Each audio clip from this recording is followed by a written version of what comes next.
Καλησπέρα.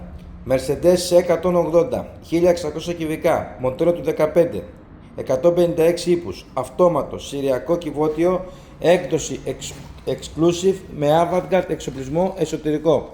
Το αυτοκίνητο έχει 55.000 χιλιόμετρα. Επειδή όλοι με ρωτάτε αν τα χιλιόμετρα είναι πραγματικά, εννοείται ότι είναι και πραγματικά και εννοείται ότι όλα αυτά φαίνονται από τα χαρτιά.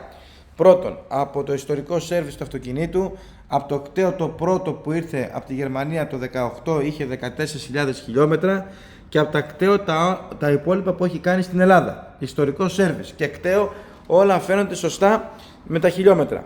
Το αυτοκίνητο το ελέγχετε, το πάτε στο συνεργείο και εφόσον το αυτοκίνητο είναι σωστό, προχωράμε στην αγορά του αυτοκινήτου. Σε 180, 1600, αυτόματο συριακό κυβότιο, 156 ύπους, έκδοση exclusive με έκδοση Avantgarde εσωτερικό. Τα ωραία καθίσματα, τα bucket. Βλέπετε το αυτοκίνητο δεν έχει σχέση με τα άλλα που είναι τα πρώτα καθίσματα. Άλλο ηχοσύστημα εδώ μπροστά στην κονσόλα. Οθόνη έχουν όλα εννοείται. Θερμαινόμενα καθίσματα, πακέτο χρωμίου, πακέτο φωτισμού.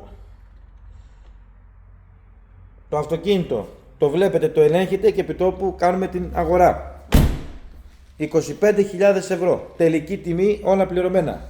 Mercedes C180, 1600, 156 ύπους, αυτόματο συριακό κυβότιο. Μοντέλο του 15, 55.000 χιλιόμετρα. Κατάσταση αρίστη.